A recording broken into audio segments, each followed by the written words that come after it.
Hello everyone, आप सभी का हमारे इस YouTube channel Shubham Khadka virtual classroom पे स्वागत है।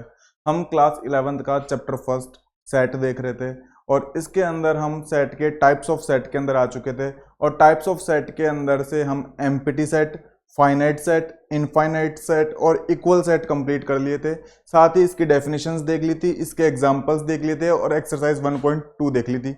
आज हमारी है लेक्चर 10 रहेगा। क्लास 11th का कौन सा चैप्टर है? फर्स्ट। और इसके अंदर हम जो देखने वाले हैं वो सेट का एक टाइप ही है जिसको क्या बोलते हैं? सबसेट, या फिर इसको हिंदी में क्या बोलते हैं? उपसमुच्चय। ये टाइप ऑफ सेट में सबसे इंपॉर्टेंट टाइप है सबसेट। ये सबसेट आपके रिलेशन और फंक्शन के लिए इंपॉर्टेंट है। साथ ही ये आपके हर कॉम्पिटिटिव एग्जाम्स के अंदर पूछा जाने वाला टॉपिक है सबसेट। तो आप में से यदि हमारी क्लास के अंदर कोई नया है तो हमारी वीडियोस को अपने फ्रेंड्स के साथ शेयर करें, साथ ही हमारे चैनल को क्या करें? सब्सक्राइब करें। तो शुरू करते हैं आज की है क्लास। जैसा कि आप थंबनेल पे देख रहे हैं कि ये हमारी जीरो टू हीरो बनाने वाली क्लास रहेगी। इसके अंदर हम बिल्कुल आपके कॉन्सेप्ट बिल्ड हो सके ठीक इसी प्रकार से पढ़ते हैं और आप ठीक एनसीईआरटी बुक से ही पढ़ते हैं।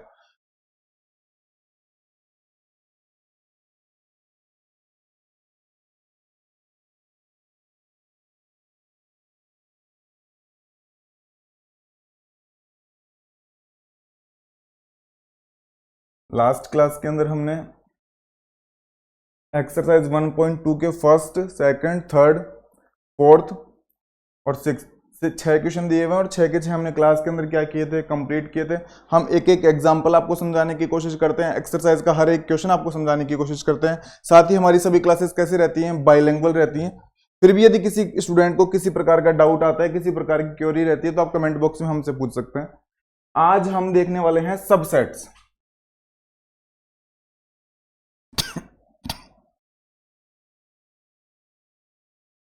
जो आज हम देखने वाले हैं वो देखने वाले हैं सबसेट।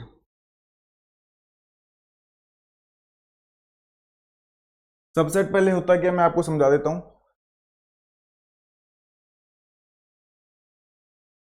सबसेट, पहली बात तो सबसेट एक टाइप ऑफ सेट ही है। टाइप ऑफ क्या है? सेट। यानी कि सेट का एक प्रकार ही है। ये सबसे इंपॉर्टेंट टाइप है सेट का। पहली बात तो इसको आप सब लोग स्टार लगा के लिखें, सब लोग इसको स्टार लगाएं। सबसेट को हिंदी में कहा जाता है उपसमुच्चय। क्या कहा जाता है? उपसमुच्चय।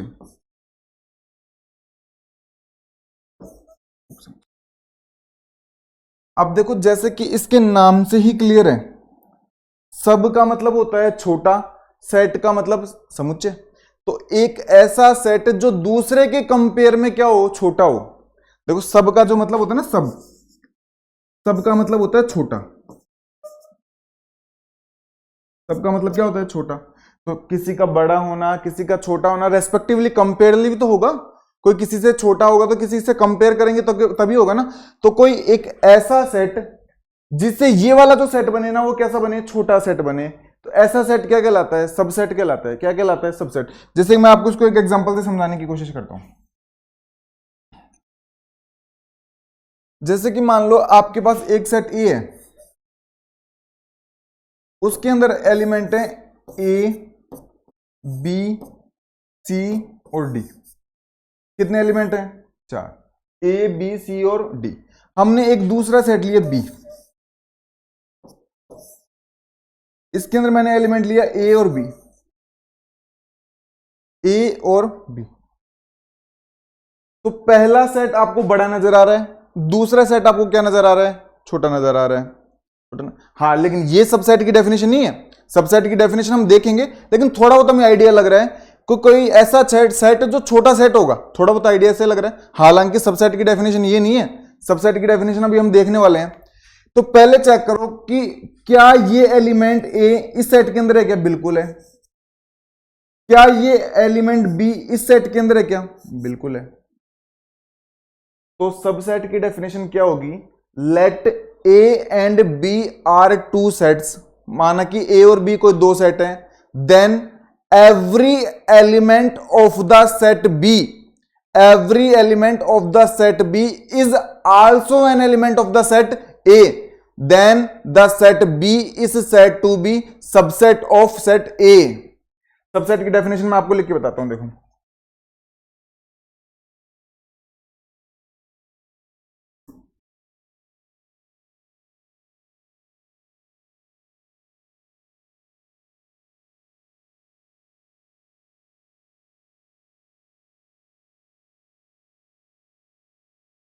Subset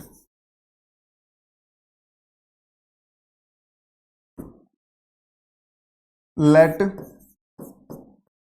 A and B are two sets, let A and B are two set, then every element of the set B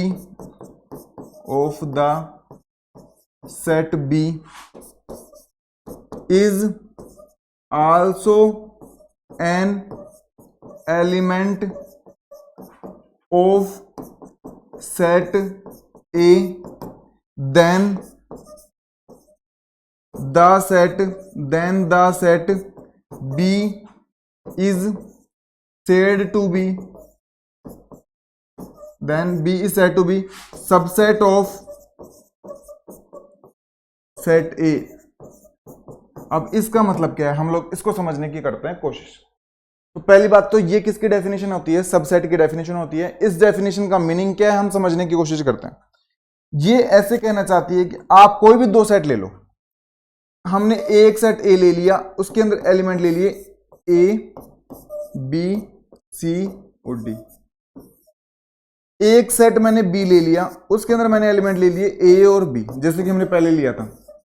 तो बुक वाला यही कहना चाहता है let A and B are two set.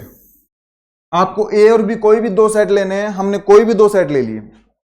फिर वो कहना चाहता है then every element of the set B, every element of the set B, इस एवरी को यहां पे बॉक्स के अंदर बंद कर लो। सबसे इंपॉर्टेंट टर्म है ये सबसेट की डेफिनेशन की, every element of the set B. Set B के अंदर कितने एलिमेंट है, दो, एक एलिमेंट ये, एक एलिमेंट ये, is also an element of set A. Every element किसका एलिमेंट होना चाहिए, सेट ए का। तो चेक करते हैं क्या ये ए इस सेट के अंदर है, बिल्कुल है। क्या ये सेट बी, ये एलिमेंट बी इस सेट बी के अंदर है, बिल्कुल है। तो क्या दोनों के दोनों एलिमेंट सेट ए के अंदर है क्या, बिल्कुल है। Then the set B is said to be subset of set A. तब इस बी सेट को क्या बोलेंगे, सबसेट बोलेंगे। छोटा कौन सा है, बी तो छोटा है, तो सबसेट किसको बोलेंगे, बी को। तब सबसेट किसको बोलेंगे, बी को बोलेंगे। यहां तक क्लियर है क्या। इसको एक और एग्जांपल से समझते हैं। जैसे कि मान लो मैंने एक सेट इस बार ये ले लिया ए, उसके अंदर एलिमेंट ले लिए ए बी सी डी मान लो, और एक बार मैंने सेट बी ले लिया, उसके अंदर एलिमेंट ले लिए ए बी और ई, ए बी और ई। अब मुझे एक बात बताओ, क्या इस बी के सारे एलिमेंट सेट ए में है क्या, चेक करते हैं। ये ए इसमें बिल्कुल है, ये बी इसमें है, ये ई तो नहीं है इसमें। तो ऐसे मत बोल देना कि बी सबसेट बन गया, नहीं, बिल्कुल भी नहीं। इसको स्टार लगा के लिख लो, इसको every element of the set B is also an element of set A, then B is said to be subset. ये सबसेट नहीं है, ये बी क्या नहीं है, सबसेट नहीं है। सबसेट कौन सा है, ये वाला बी है। इतनी बात क्लियर है क्या। तो सिर्फ छोटा सेट ही सबसेट नहीं कहलाता, छोटे होने के साथ साथ एवरी एलिमेंट किसके अंदर होना चाहिए, ए के अंदर होना चाहिए। एक एलिमेंट दो एलिमेंट होने से भी नहीं काम चलता। Every element of the set B is also an element of set A, then B set is said to be subset of the set A. It is clear. अब चलते हैं आगे की तरफ, अब चलते हैं बुक के अंदर। ये डेफिनेशन आप नोट करना चाहते हैं तो नोट कर ले, इसका स्क्रीनशॉट लेना चाहते हैं तो स्क्रीनशॉट ले ले। अब चलते हैं बुक में।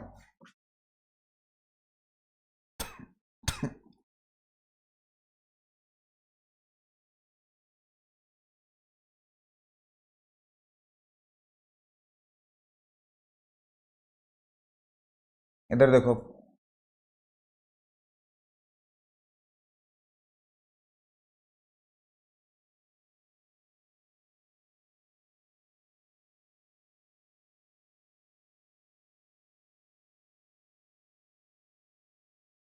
देखो इधर सामने,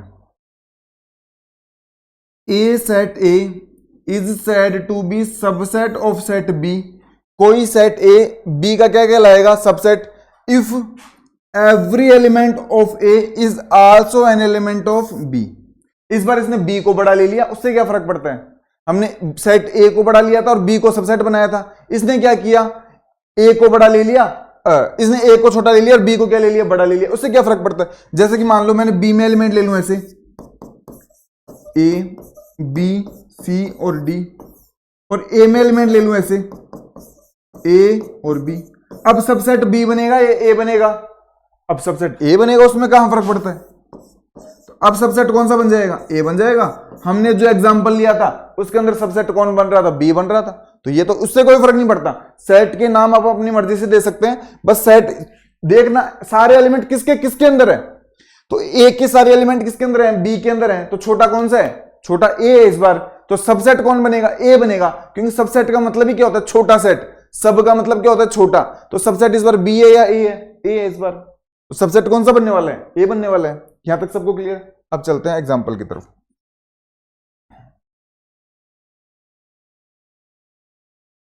अब देखो वो क्या कहना चाहता है, सबसेट की एग्जांपल समझा रहा है। वो क्या बताना चाहता है? देखो, कंसीडर द सेट एक्स। आपको ऐसे बोलता है कि आप एक एक्स सेट लो,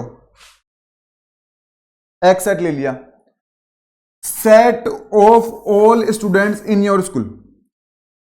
इसके अंदर आपके स्कूल के अंदर जितने भी बच्चे हैं ना, उन सबका सेट बनाओ। तो सबका सेट बनाने का मतलब उन बच्चों का कलेक्शन बनाना है। तो मैंने मान लिया कि मेरे स्कूल में एक बार के लिए 10 बच्चे हैं। कितने स्टूडेंट्स हैं? 10। मैंने मान लिया एक बार के लिए कितने स्टूडेंट हैं? तो 1 2 3 4 5 6 7 8 9 10। एक बार के लिए मैंने मान लिया। कितने स्टूडेंट हैं? 10। वो कहना चाहता है कि आप एक और सेट लें, वाई। एक और सेट वाई ले लेते हैं भाई, ये लो, set of all students in your class. अब पूरी स्कूल के अंदर अगर 10 बच्चे हैं और मैंने मान लिया कि मेरी क्लास के अंदर 3 बच्चे हैं, कितने बच्चे हैं? तो वाई के अंदर कितने एलिमेंट जाएंगे? 1 2। मैंने मान लिया पूरी स्कूल में मैंने कितने बच्चे, हालांकि 10 से ज्यादा होते हैं, मैंने एग्जांपल के लिए पूरी स्कूल के अंदर कितने बच्चे मान लिए? 10। और मेरी क्लास में कितने बच्चे मान लिए? तो मेरे को एक बात बताओ, इस बार बड़ा सेट कौन सा है? एक्स बड़ा सेट है या फिर वाई? बड़ा सेट तो एक्स ही रहेगा, क्योंकि उसके अंदर पूरी स्कूल के बच्चे आ रहे हैं, और वाई के अंदर सिर्फ क्लास के बच्चे आ रहे हैं। तो मेरी अगर मैं 10th क्लास 11th क्लास के अंदर हूं, तो 11th क्लास के सारे स्टूडेंट मेरे स्कूल के अंदर होंगे नहीं होंगे? होंगे ना। तो ये 1 नंबर वाला बच्चा एक्स में होगा नहीं होगा? होगा। 2 नंबर वाला होगा। 3 नंबर वाला स्टूडेंट इसमें होगा नहीं होगा? होगा। तो मेरा वाई बनेगा इस बार सबसेट। मेरा वाई क्या बनेगा इस बार? सबसेट बनेगा। वाई क्या बनेगा? सबसेट। देखो कहना चाहता है, we note that every element of Y is also an element of X. Y के सारे एलिमेंट किसके अंदर मिलेंगे? एक्स के अंदर ही मिलेंगे। सिंपल सी बात है, आप अपने ऊपर लेके देख लें। आप किसी भी स्कूल में पढ़ते हैं, तो आप अगर क्लास 11th के स्टूडेंट हैं, तो आप अपने स्कूल के स्टूडेंट भी तो हैं। तो आप अपनी क्लास के कलेक्शन में भी आएंगे और स्कूल के कलेक्शन में भी आएंगे। तो सबसेट कौन सा बनेगा? वाई बनेगा ना। तो वो कहना चाहता है, वी से that why is a subset of x. तो इस बार वाई सबसेट बनेगा, और सबसेट भी किसका बनेगा? एक्स का। अब इधर सुनो, जैसे कि मान लो एक मेरे पास ए सेट है और उसके अंदर एलिमेंट है ए बी सी डी, और मेरे पास एक सेट है बी और उसके अंदर एलिमेंट है ए और बी। अब मुझे इतना तो पता चल गया कि बी मेरा सबसेट है। बी मेरा क्या है? सबसेट। सबसेट की डेफिनेशन तो समझ में आ गई ना सभी को? तो यहां तक तो मेरे को समझ में आ गई कहानी कि बी मेरा सबसेट है। लेकिन मैथ्स में ऐसे लिख के आए क्या? B is a subset of X, ऐसे थोड़ी ना लिखेंगे।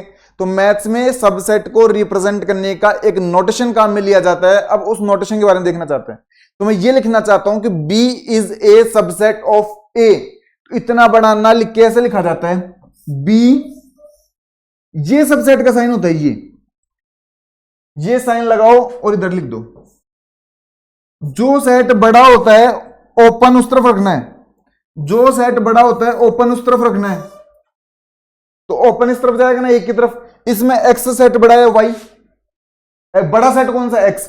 तो क्या लिखोगे, y is a subset of x। ये किसका साइन है, सबसेट का। तो देखो, the fact that y is subset of x is expressed in symbol, ये रहा symbol, y is subset of, ये साइन किसका, ऐसे सी की तरफ बनाया जाता है, ऐसे ऐसे, जो बड़ा सेट है उसकी तरफ ओपन रखना है, माउथ उस तरफ क्या रखना है, ओपन रखना है। समझ गए क्या बात को। The symbol stands is subset of, B is a subset of A, B is a subset of, तो ये साइन किसके बारे में बोल रहा है, इज सबसेट ऑफ, तो हमें इज सबसेट ऑफ बोलने की जरूरत नहीं है, बस ये साइन लगा दो। y is a subset of x। समझ गए क्या बात को। तो हम यहां से दो चीजें समझ चुके हैं, एक तो हम सबसेट की डेफिनेशन समझ चुके हैं, और दूसरा हम सबसेट को एक्सप्रेस्ड कैसे किया जाता है इस साइन से, ये समझ चुके हैं। यहां तक सबको क्लियर है। तो सबसेट की डेफिनेशन क्या होती है, let a and b are two sets, then every element of the set b is also an element of the set a, then the set b is said to be subset of the set a। और दूसरा हम देख चुके हैं कि ये subset की क्या है नोटेशन, इसको रिप्रेजेंट करने का तरीका। अब चलते हैं आगे की तरफ।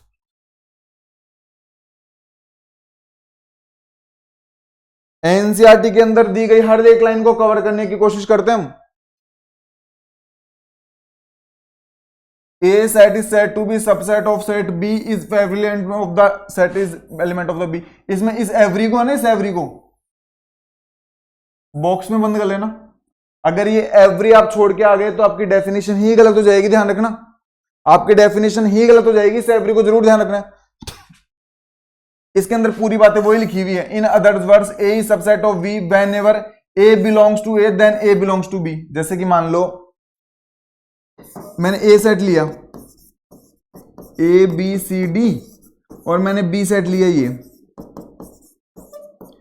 अब मैं बोल रहा हूं कि सॉरी इसको हटाओ, इस सबसेट को इस प्रकार से अपन थोड़ी ना करते हैं। तो मैं बोल रहा हूं कि ये अगर मेरा बी सबसेट है किसका, ए का, अगर बी मेरा ए का सबसेट है तो एक बात क्लियर है, अगर ये ए का एलिमेंट मेरा बी के अंदर बिलोंग करता है, ये बिलोंग का साइन है ना, हम पहले देख चुके हैं। ये साइन बिलोंग करने का मतलब है कि ये स्मॉल ए किसका एलिमेंट है, बी का। तो ये बात इंप्लाइज करती है कि ए किसका एलिमेंट होगा, ए का भी होगा। साथ ही अगर ये मेरा बी एलिमेंट किसका है, बी का, तो ये बात इंप्लाइज करती है कि बी एलिमेंट किसका होगा, ए का भी होगा। क्योंकि सबसेट है तो मतलब बी के सारे एलिमेंट किसके अंदर जाएंगे, ए के अंदर। तो अगर ए मेरा बी में है तो सीधी सी बात है कि ए मेरा किस में होगा, ए में भी होगा। अगर बी मेरा बी में है तो सीधी सी बात है कि बी मेरा किस में होगा, बी में भी, ए में भी होगा, क्योंकि बी मेरा क्या है, सबसेट है। हाँ, अगर मेरा सबसेट नहीं होता तो फिर कोई जरूरी नहीं है कि ऐसा हो पाता। ये बात तो हम तभी लिख सकते हैं, ये दोनों बातें तो हम तभी लिख सकते हैं जब मेरा क्या हो, सबसेट हो। तो वो ऐसे कहना चाहता है, अगर ए मेरा बी का सबसेट है, अगर मेरा ए किसका सबसेट है, बी का, तो अगर कोई एलिमेंट मेरा ए के अंदर है ना, तो वो 100% मेरा किसके अंदर होगा, बी में भी होगा।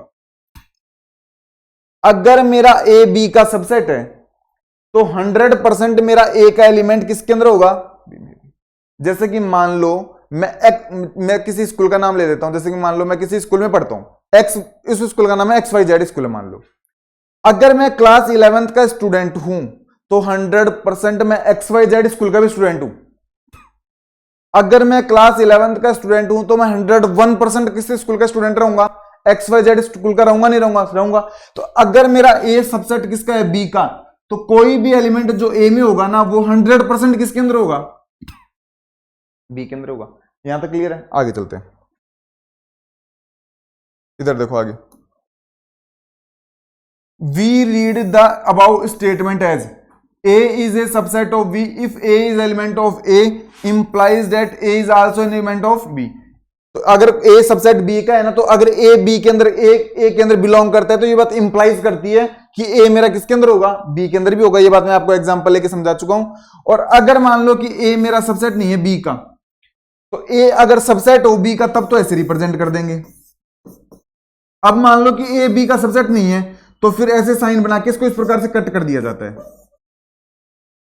तो सबसेट हो तो ये साइन बना देना है, और सबसेट नहीं हो तो ये साइन बना देना है। तो देखो वो बोल रहा है अगर मान लो सबसेट नहीं हो तब क्या करोगे, तब ये साइन बना दोगे। यहां तक क्लियर है क्या? यहां तक क्लियर है सबको? आगे चलते हैं, या आप रीड कर लेना, आगे चलते हैं। अब इधर देखो सामने एक, यहां पे एक लाइन है, जो जो बातें सही में लिखी हुई है मैंने आपको बता दी, इसमें ये सब लिखा हुआ है। अब वो ऐसे कहना चाहता है, it follows from the about definition that every set of A is a subset of itself. ये लाइन आप नोट लगाते हुए लिख लें, ये लाइन आप नोट लगाते हुए लिख लें। ये ऐसे कहना चाहता है कि मान लो आपके पास कोई सेट ए है, ए बी सी, और आपके पास कोई सेट ए है, और एक बार मैंने फिर से एक सेट ए ले लिया, फिर से ये दोबारा ये सेट लिख लिया, मान लो ए बी सी। तो एक बार चेक करो क्या इस ए का सारे एलिमेंट इसके अंदर है क्या, ए सेट में है क्या? ये ए बी इसमें है, ये बी बी इसमें है, ये सी बी इसमें है, ये डी बी इसमें है। तो यहां से रिजल्ट निकल के आ रहा है सामने, every element is a subset of itself, यानी कि कोई भी सेट स्वयं का सबसेट होता है। Every set is a subset of itself. ये नोट लगाते हुए लिखे सब, ये सब नोट लगाते हुए लिखें। Every set is a subset of itself. Every set is a subset of itself. कोई भी सेट स्वयं का सबसेट होता है। जैसे कि मान लो मैंने एक सेट बी ले लिया, उसके अंदर एलिमेंट ले लिए 1 और 2, और मैंने वापस से एक सेट बी ले लिया, उसके अंदर मैंने एलिमेंट ले लिए 1 और 2 वापस से, क्योंकि बी है तो बी में ये लेने पड़ेंगे ना। तो क्या मेरा बी बी का सबसेट है? नहीं है। बी का, सॉरी, तो क्या मेरा बी बी का सबसेट है? नहीं है। क्या यहां पे मेरा ए ए का सबसेट नहीं है क्या? बिल्कुल है। इस लाइन का मतलब यही है कि every element of every set A is a subset of itself. तो कोई भी सेट हमेशा स्वयं का क्या होता है? सबसेट होता है। ये बात सबको क्लियर है? इसको नोट लगाते हुए लिखें, इस लाइन को सब नोट लगाते हुए लिखें। आगे चलते हैं, आगे एक और डेफिनेशन बोलना चाहता है वो, एक और नोट बोलना चाहता है। Since the empty set phi has no elements, we agree to say that phi is a subset of every set. अब इधर देखो, मान लो मेरे पास एक सेट ए है,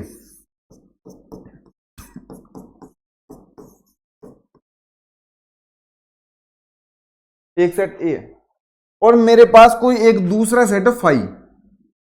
फाई का मतलब होता है एम्प्टी सेट। क्या तो इसको इस प्रकार से लिख सकते हैं या फिर इस प्रकार से लिख सकते हैं। तो एम्प्टी सेट वो सेट होता है जिसके अंदर कोई एलिमेंट नहीं होते। तो एक बात आपको नोट लगाते हुए लिखनी है कि जो फाई होता है ना, फाई, वो किसी भी सेट का सबसेट होता ही होता है। यानी phi is a subset of set A. ये बात नोट लगाते हुए लिख लें। जैसे कि मान लो मेरे पास कोई सेट बी है, उसके अंदर ए और बी दो एलिमेंट हैं, और मेरे पास एक सेट फाई है या फिर एम्प्टी सेट है, तो फाई जो रहेगा ना वो बी का सबसेट रहेगा ही रहेगा।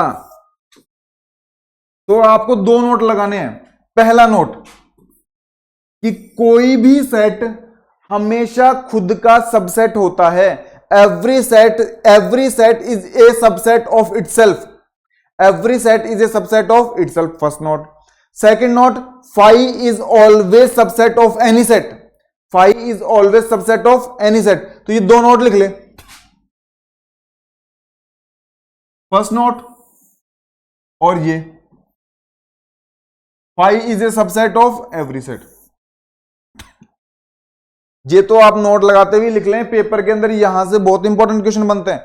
दोनों सबसेट की डेफिनेशन देख चुके हैं, सबसेट को किस प्रकार से रिप्रेजेंट किया जाता है हम वो देख चुके हैं, सबसेट के दो नोट देख चुके हैं। फर्स्ट नोट क्या होता है कि every set is a subset of itself and phi is every set of any set, and phi is every subset of any set. तो ये दो बातें सबको क्लियर है?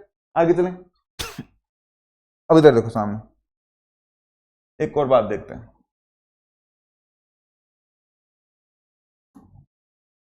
वो ऐसे कहना चाहता है कि अगर मान लो आपके पास कोई भी दो सेम सेट हैं, कोई भी क्या है, सेम सेट है। तो जैसे कि मान लो मैंने एक सेट ए ले लिया, उसके अंदर ले लिए ए बी सी और डी, और कोई दूसरा सेट मैंने बी ले लिया, उसके अंदर भी एलिमेंट ले लिए ए बी सी और डी, दो एलिमेंट ले लिए।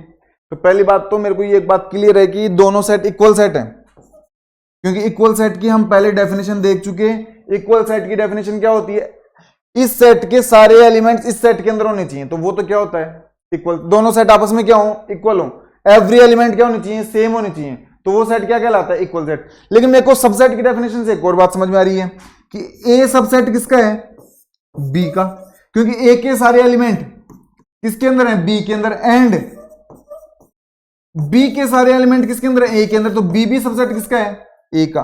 तो यहां से एक रिजल्ट निकल के आता है, अगर कोई दो सेट इक्वल सेट होते हैं तो उसके लिए हम ये बात लिख सकते हैं, अगर कोई दो सेट इक्वल सेट होते हैं तो उसके लिए ये कंडीशंस काम में ली जाती हैं। जब आगे आप हायर एजुकेशन के अंदर जाएंगे, बीएससी करेंगे, एमएससी करेंगे, तो आपके वहां पे थ्योरम्स दी हुई रहेंगी, तो वहां पे वो बोल देगा कि माना कि आपके पास let A and B are two sets, आपके पास कोई भी दो सेट हैं और आपको ये प्रूफ करना है मान लो, तो वहां पे हम कुछ कंडीशंस का यूज करते हैं, तो वहां पे हमें ये याद रखना होगा कि वहां पे हम इसका यूज करेंगे डायरेक्ट। बीएससी एमएससी की थ्योरम्स के अंदर इनका डायरेक्ट क्या होता है फिर आपको वहां पे समझ में नहीं आता, उसने तो हमने सिर्फ इतना बोला था कि दो इक्वल सेट, और आपने ये कंडीशन कैसे काम में ली, तो ये कंडीशन आती कहां से है, सबसेट की डेफिनेशन से आ रही है। ये कंडीशन आ रही कहां से, सबसेट की डेफिनेशन से ये कंडीशन आ रही है। यहां तक सबको क्लियर है क्या? तो हम अभी तक क्या देख चुके हैं, एक बार फिर से देख लो। हम अभी तक देख चुके हैं सबसे पहली बात तो सबसेट की डेफिनेशन, हम सबसेट देख रहे थे, एक तो हम देख चुके सबसेट की डेफिनेशन, एक हम देख चुके सबसेट को किस प्रकार से एक्सप्रेस किया जाता है, एक हम सबसेट के बारे में नोट देख चुके कि एवरी सेट स्वयं का क्या होता है, सबसेट होता है, एक हम नोट देख चुके कि फाई जो होता है ना किसी भी सेट का क्या होता है, सबसेट होता है, और एक बात हम देख चुके अगर मान लो कोई भी दो सेट आपस में क्या होते हैं, इक्वल होते हैं, तो ये बात इंप्लाइज करती है and B is a subset of A. ये देखो ये लिखी हुई,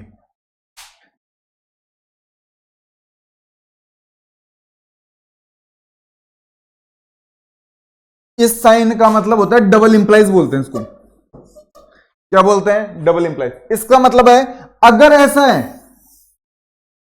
अगर ए और बी बराबर है तो ऐसा होगा, देखो इसका मतलब है एक तरफ इस तरफ, अगर एक तरफ ऐसा साइन है तो इसका मतलब है कि अगर ऐसा है तो ऐसा होगा, और अगर दोनों तरफ साइन है तो इस ऐसा है तो ऐसा भी हो सकता है, और ऐसा है तो ऐसा भी हो सकता है।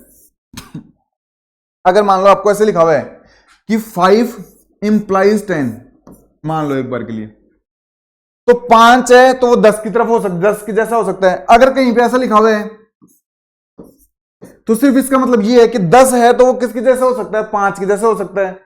अगर कहीं पे ऐसा लिखा हुआ है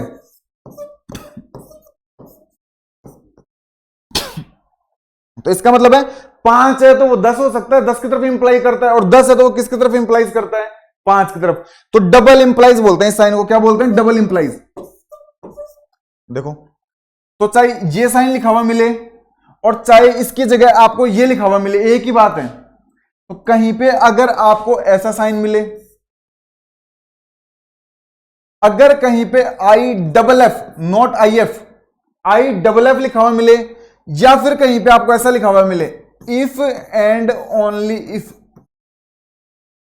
इफ एंड ओनली इफ, तो तीनों का मतलब एक ही है। इस बात को बिल्कुल ध्यान रखें, अगर कहीं पे डबल इंप्लाइज का साइन मिले, अगर कहीं पे आई डबल एफ लिखा हुआ मिले, या फिर कहीं पे इफ एंड ओनली इफ लिखा हुआ मिले, तो उसका मतलब यही होता है अगर ऐसा है तो ऐसा होगा, और अगर ऐसा है तो कैसा होगा, ऐसा होगा। क्लियर है? देखो उसने लिख भी रखा है, देखो मैं आपको दिखाता हूं।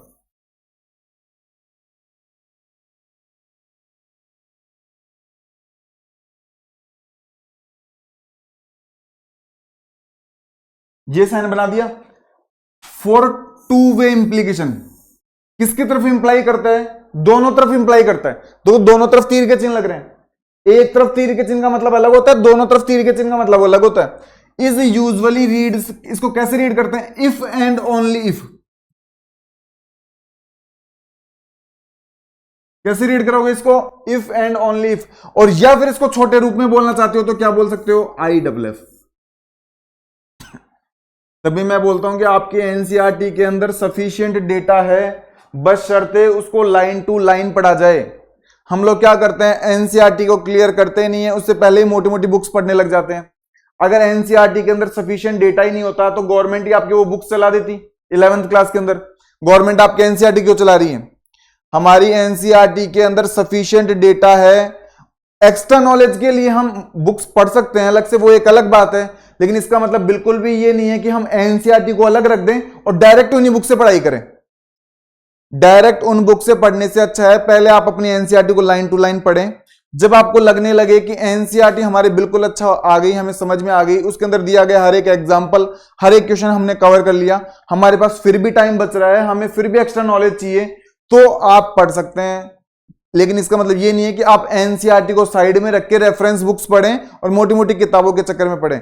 अगर आप ऐसा करते हैं तो हो सकता है कि किसी एक दो टॉपिक के अंदर आपकी कमांड अच्छी बन जाएगी, लेकिन उसके अलावा बाकी टॉपिक्स आपके क्या रह जाएंगे? कमजोर रह जाएंगे। तो आप सबको पैरेलल लेके चलें, हर सब्जेक्ट को, और मैथ्स के हर टॉपिक को पैरेलल लेके चलें।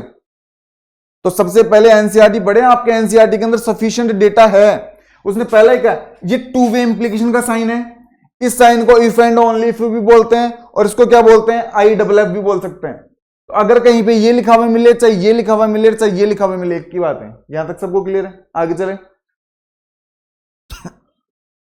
आगे चलते हैं। अब उसने 4 एग्जाम्पल दिए हैं, चारों एग्जाम्पल समझने की कोशिश करते हैं।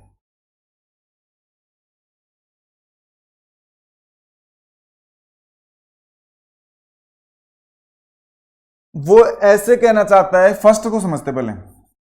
The set Q of rational numbers, मैंने पहले ही बताया था, N नेचुरल नंबर का सेट, W होल नंबर का सेट, Z इंटीजर्स का सेट, R रियल नंबर का सेट, Q रैशनल नंबर का सेट। हम शुरू में देख चुके हैं ना, कुछ फाइनाइट सेट है जिनको हमें याद ही रखना पड़ता है।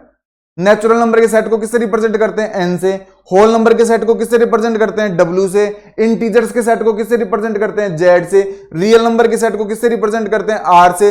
रैशनल नंबर के सेट को किससे रिप्रेजेंट करते हैं? Q से। तो वो ऐसे कहना चाहता है कि the set of rational numbers Q, आपके पास कोई सेट है Q जो किसका सेट है? रैशनल नंबर का। साथ ही वो कहना चाहता है कि आपके पास एक सेट है R, रियल नंबर का सेट है R। फिर वो ऐसे कहना चाहता है कि ये जो Q है ना, ये R का सबसेट है। Q सबसेट किसका है? Q is a subset of R। Q is a subset of R। अब इधर ध्यान से देखें, मेरे को एक चीज बताओ, पहले तो रियल नंबर्स कौन से होते हैं? वे इमेजिनरी नंबर्स को छोड़ के सारे नंबर्स कौन से होते हैं? Real numbers. इमेजिनरी नंबर्स को अगर छोड़ दिया जाए तो बचे हुए सारे नंबर्स कौन से होते हैं? रियल नंबर्स होते हैं। तो रियल नंबर अब, और बची हुई रैशनल नंबर की बात, तो रैशनल नंबर कौन से होते हैं? वे नंबर्स जिनको P अपॉन Q की फॉर्म के अंदर लिखें, P अपॉन Q की फॉर्म के अंदर लिखें, साथ में P और Q दोनों इंटीजर होने चाहिए और Q मेरा कैसा होना चाहिए? Non zero. मतलब एक ऐसा नंबर जो P अपॉन Q की फॉर्म में लिखा जाए, साथ में P और Q मेरे कैसे हों? इंटीजर्स हों, Z में बिलोंग करें, ये Q ऐसा करो, और साथ में Q मेरा कैसा हो? Non zero. तो ये होती है रैशनल नंबर की डेफिनेशन, ये होती है। अब देखो इधर देखो, वो ऐसे कहना चाहता है Q सबसेट है किसका? R का। अब मुझे कैसे पता चला कि Q सबसेट R का? मेरे को एक बात बताओ, 2 है ये 2, क्या ये एक रैशनल नंबर है? क्या बिल्कुल है, क्योंकि इसको मैं 2 अपॉन 1 लिख सकता हूं, और 2 अपॉन 1 लिख सकता हूं, तो ये मेरा क्या है? एक रैशनल नंबर है। एक क्या है? तो क्या 2 मेरा रियल नंबर है या नहीं है? 2 मेरा रियल नंबर भी है। तो आप कोई भी रैशनल नंबर ले लें, वो रियल नंबर जरूर होएगा। जैसे कि मान लो मैंने एक रैशनल नंबर ले लिया, -5 ले लिया, तो क्या मैं इसको -5 अपॉन 1 लिख सकता हूं? लिख सकता हूं। तो क्या ये मेरा Q में बिलोंग कर रहा है या नहीं कर रहा? कर रहा है। तो क्या -5 मेरा एक रियल नंबर नहीं है क्या? बिल्कुल रियल नंबर है। तो सबसेट की डेफिनेशन ये तो बोलती है, मैं बोल रहा हूं कि क्यू मेरा सबसेट है किसका? आर का। तो मेरी सबसेट की डेफिनेशन ये तो बोलती है इसका कोई भी एलिमेंट उठाओ मर्जी जो, वो अगर आर में मिल जाए, इस क्यू का मर्जी जो एलिमेंट उठा लो, अगर वो मुझे आर में मिल जाए, तब तो सिंपल सी बात है कि ये सही लिखा है। आपको घर से रैशनल नंबर उठा के देखने अपनी मर्जी से। जैसे कि मैंने कोई भी एक रैशनल नंबर ले लिया, 2/7 ले लिया, तो क्या ये एक रैशनल नंबर है क्या? बिल्कुल रैशनल नंबर है, क्योंकि P/Q की फॉर्मेट में लिखा जा रहा है, साथ में P और Q इंटीजर भी है और Q नॉन जीरो भी है, तो ये रैशनल नंबर तो है। तो क्या ये रियल नंबर नहीं है क्या? ये रियल नंबर भी है। आप मर्जी आए वो रैशनल नंबर उठा लो, वो रियल नंबर जरूर होता है। तो मतलब बुक वाले ने ये बात सही लिखी है। तो Q मेरा क्या है? आर का सबसेट है, 100% आर का सबसेट है। घर से आपके लिए एक होमवर्क है,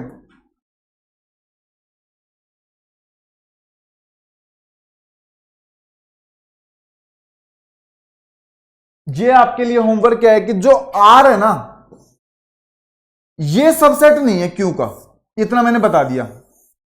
आर क्यू का सबसेट नहीं है।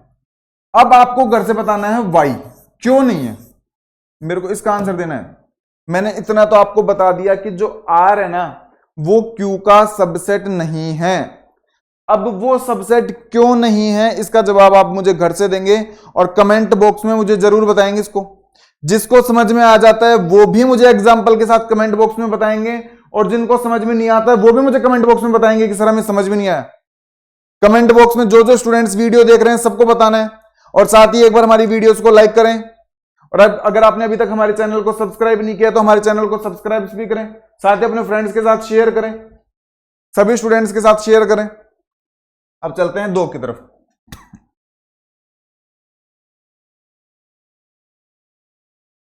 पार्ट 2 देखो।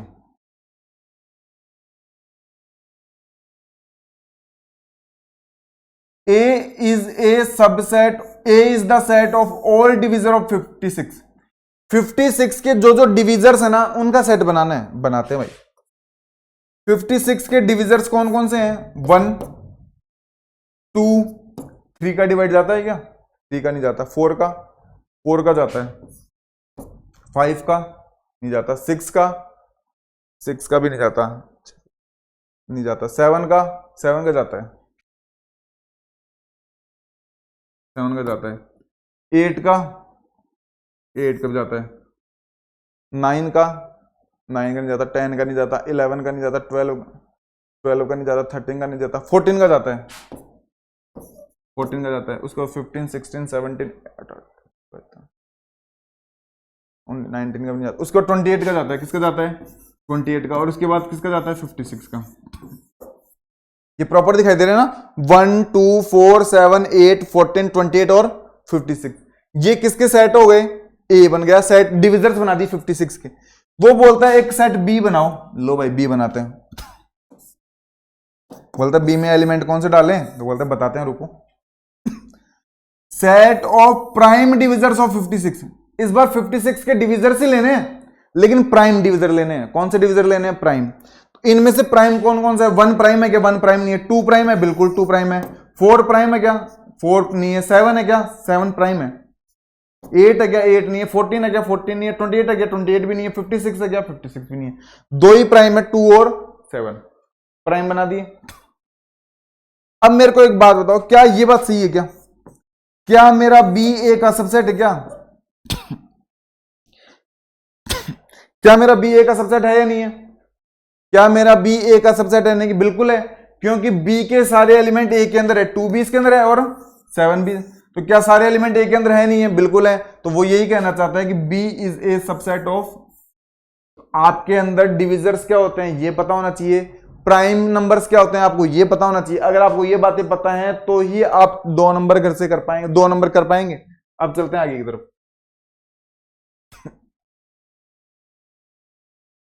अब इधर देखो, थर्ड वाला देखो।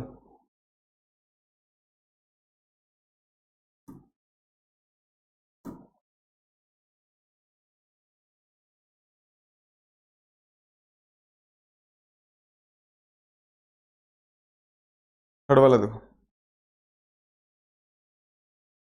वो ऐसे कहना चाहता है आपके पास एक सेट है ए, उसके अंदर एलिमेंट है 1 3 5, 1 3 5। वो कहना चाहता है बी सेट बनाओ, तो बोलता है ठीक है बी बनाते हैं, पहले बी के बारे में बताओ तो सही। तो वो बोलता है पहले मेरे को ये बताओ बी सेट रोस्टर फॉर्म में लिखा हुआ है सेट बिल्डर फॉर्म में लिखा हुआ है? सिंपल सी बात है, कौन सी फॉर्म में है? सेट बिल्डर फॉर्म में है। तो बोलता है बी में एक्स के जैसे एलिमेंट जाएंगे, ठीक है एक्स के जैसे चले जाएंगे, एक्स के बारे में बताओ। तो बोलता है कि x is a odd natural number less than 6, 6 से छोटे जितने भी नेचुरल नंबर है ना सारे लिखो। तो 1 3 और 5, तो 6 से छोटे यही नेचुरल नंबर हैं जो ओड हैं। नेचुरल नंबर भी होने चाहिए और साथ में क्या होने चाहिए? ओड भी होने चाहिए। तो मेरे पास ए सेट बन गया ये और बी सेट बन गया ये। तो क्या आपको दोनों सेट इक्वल नजर आ रहे? नहीं आ रहे? तो मेरे ये दोनों सेट कैसे होंगे? इक्वल। दोनों सेट कैसे होंगे? इक्वल। तो क्या तो मैं ये लिख दूं, ए की बात है, और क्या मैं ये लिख दूं?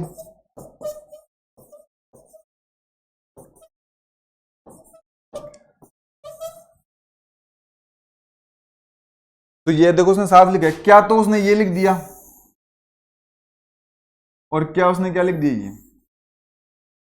तो पहले तो सेट बिल्डर फॉर्म से रोस्टर फॉर्म में आपको बदलना आना चाहिए। अगर सेट बिल्डर फॉर्म से रोस्टर फॉर्म में बदलना नहीं आता तो आप ये कर ही नहीं सकते थे। मोस्टली बच्चों को ये सेट बिल्डर फॉर्म के अंदर सेट दिया हुआ है, इसको अगर वो रोस्टर फॉर्म में ही नहीं बदल पाएंगे तो उनको कैसे पता चलेगा सबसेट्स के बारे में? तो पहले तो आपको सेट बिल्डर फॉर्म में दिए गए सेट को रोस्टर फॉर्म में बदलना आना चाहिए, कन्वर्ट करना। तो अब सिंपल सी बात है, अब चलते हैं फोर्थ की तरफ।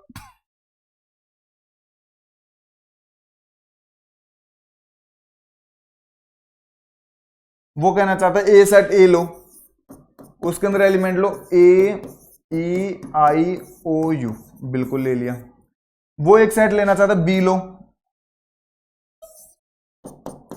ए बी सी डी। चेक करते हैं क्या बी के सारे एलिमेंट ए के अंदर है क्या? ए इसमें है, ए इसमें भी है, बी इसमें है, बी तो इसमें नहीं है, सी इसमें है क्या? सी इसमें भी नहीं है, डी इसमें है, डी इसमें भी नहीं है। तो क्या ये लाइन सही है या फिर ये सही है? बताना कौन सी लाइन सही है? ये सही है ये। B is not a subset of A, देखो उसने लिख दिया B is not a subset of A, और इसको हम नोटेशन से लिखना चाहें तो ऐसे लिखेंगे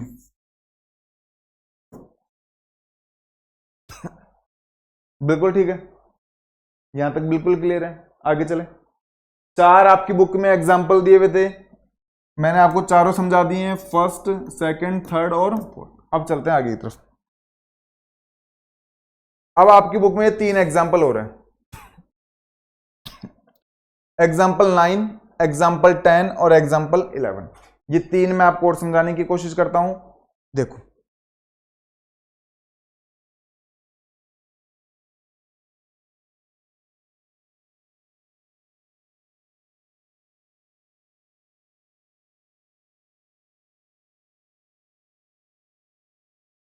आपको ऐसे कहना चाहता है कि मैंने consider the set, in set की तरफ ध्यान दो। 4 सेट दिए उसने, एक सेट उसने 5 दिया है, एक सेट उसने ए दिया है जिसमें कौन कौन से एलिमेंट लिए हैं 1 और 3, एक सेट उसने बी लिया है उसमें कौन कौन से एलिमेंट लिए हैं 1 5 और 9, एक सेट उसने सी लिया है उसमें कौन कौन से लिए हैं 1 3 5 7 और 9।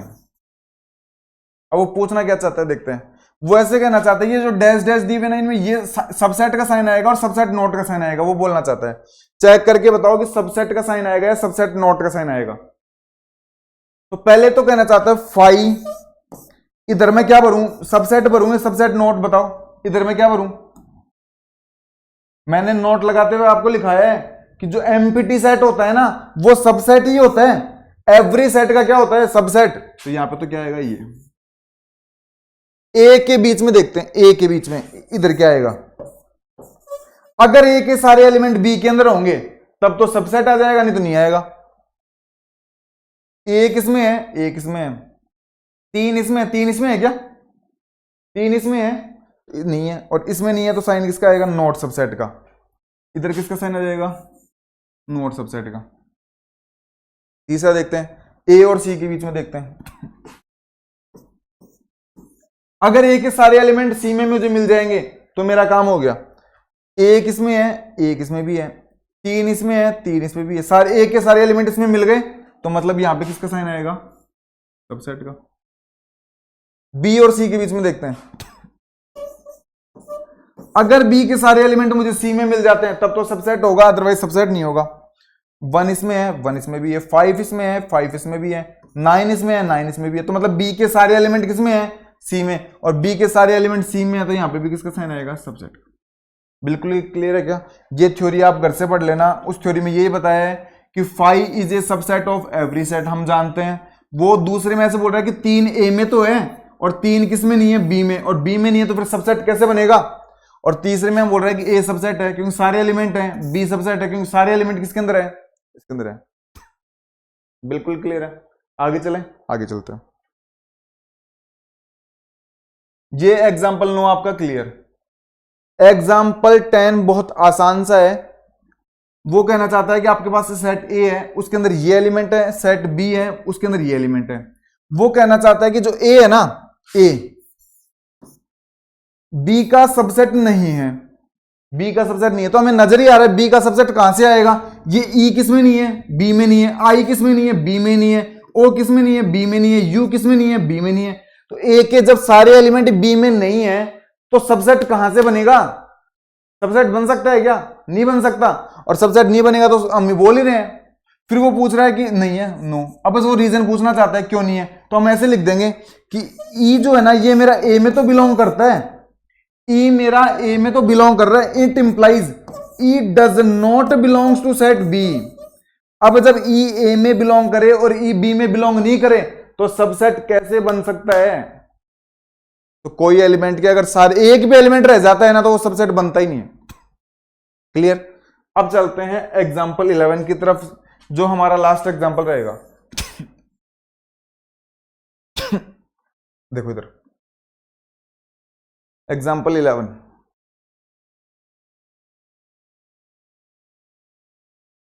वो ऐसे कहना चाहता है कि आप कोई भी 3 सेट लो, एक ए, एक बी और एक सी, कोई भी 3 सेट लो।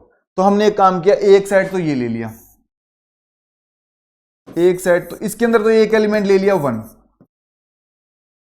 आप अपनी मर्जी से दूसरे भी ले सकते थे लेकिन इसने ये लिए तो मैं ये लेके समझा देता हूं। एक सेट बी लो तो उसने बी ले लिया ये।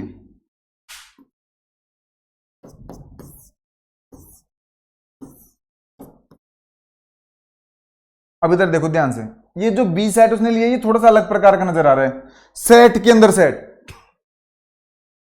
तो सेट के अंदर सेट हो सकता है। तो ये हमारा एक एलिमेंट, फिर कॉमा लग रहा है ना, तो ये हमारा कौन सा एलिमेंट? 2। तो इसको देख के डर मत जाना, ये क्या आ गया? तो ये बी के अंदर 2 ही एलिमेंट है, एक तो एक एलिमेंट है, मतलब एक तो सेट ए है और एक कौन सा है? 2 है। क्लियर है? अब इधर देखो, एक वो कहना चाहता है सी लो और सी हमने ले लिया ये।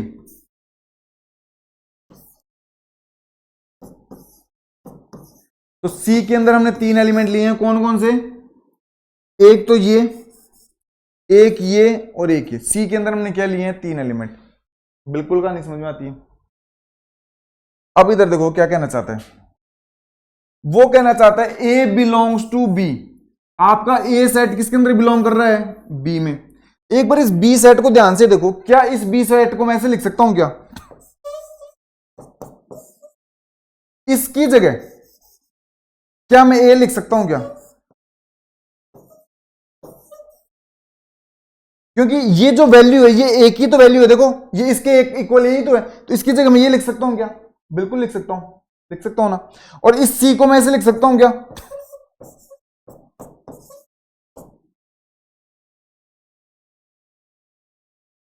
लिख सकता हूं क्या? बिल्कुल लिख सकता हूं। तो वो ऐसे कहना चाहता है कि ए तो किसके अंदर बिलोंग कर रहा है? बी में। तो देख लो बी के अंदर बिलोंग कर रहा है नहीं कर रहा है? बी के अंदर ही तो है ए। बिलोंग करना और सबसेट होना दोनों अलग अलग बातें हैं। तो यहां पे ए बिलोंग कर रहा है किसके अंदर? बी के अंदर। बी सबसेट है किसका? सी का। वो ऐसे कहना चाहता है। तो बी के सारे एलिमेंट, तो बी का ये एलिमेंट इसके अंदर है, ये एलिमेंट इसके अंदर है, तो क्या बी मेरा सबसेट भी है क्या सी का? बिल्कुल। तो यहां तक तो हमारा प्रश्न था।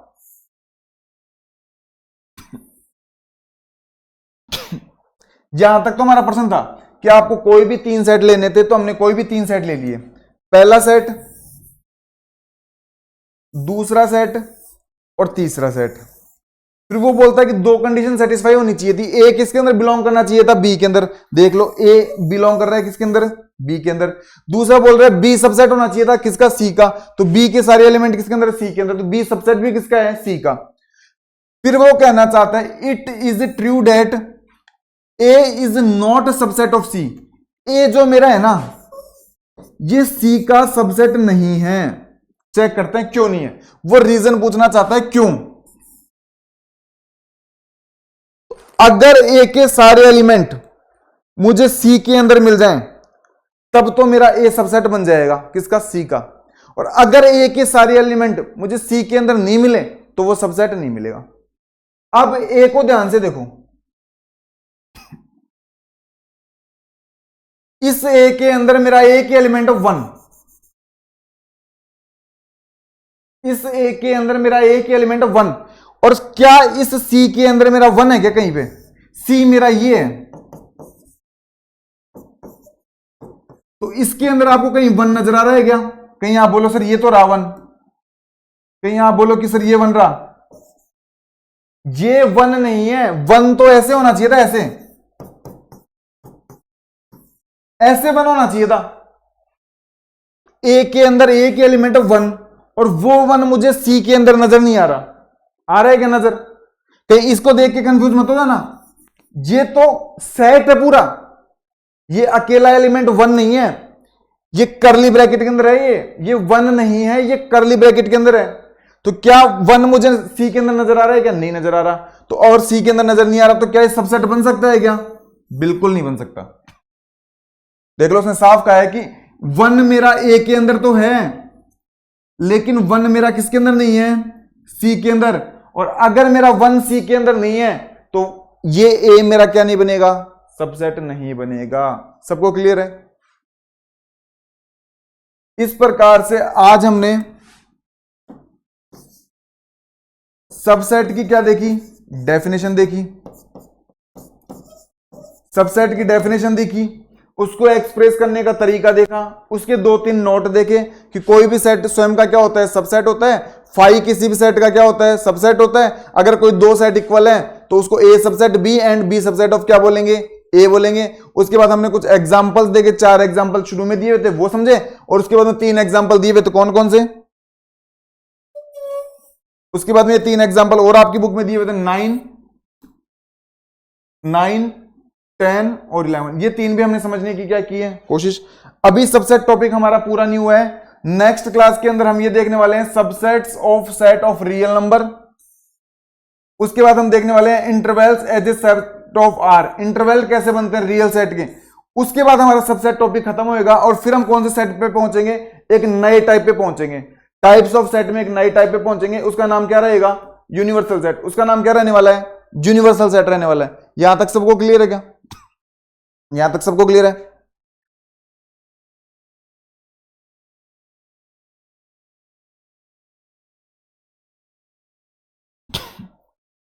तो मैं उम्मीद करता हूं कि आज की हमारी ये क्लास आप सभी को समझ में आई होगी। इसी प्रकार आप लास्ट तक हमारी वीडियोस के साथ बने रहें, जिससे हमारा मोटिवेशन बना रहे। अब जाते जाते एक बार हमारे चैनल को सब्सक्राइब करें, हमारे वीडियोस को लाइक करें, हमारे लिए कमेंट करें, और साथ ही हमारी वीडियोस को अपने फ्रेंड्स के साथ मैक्सिमम शेयर करें। हमारी सभी क्लासेस बाइलिंगुअल रहती हैं, और हम ठीक उसी आपके कॉन्सेप्ट बिल्ड हो इस प्रकार से आपको पढ़ाने की कोशिश करते हैं, जिस प्रकार से आपके स्कूल्स के अंदर लाइन बाय लाइन एनसीईआरटी से एक एक टॉपिक बड़ी आसानी से धीरे धीरे क्लियर किया जाता है। हम ठीक उसी पैटर्न पे चल रहे हैं। ऐसे नहीं कि आपको जल्दी से रिवीजन करवा के आपका सिलेबस कंप्लीट करवा दिया जाए। बिल्कुल लाइन बाय लाइन एकदम स्लोली चल रहे हैं, ताकि एक एक कंसेप्ट आपका क्या हो? क्लियर हो। फिर भी यदि आपको किसी प्रकार का डाउट आता है, तो वो भी आप हमसे कमेंट बॉक्स में क्या कर सकते हैं? पूछ सकते हैं। तो इसी प्रकार आप लास्ट तक हमारी वीडियोस के साथ बने रहें। आप सभी छोटे भाई बहनों का धन्यवाद। Thank you.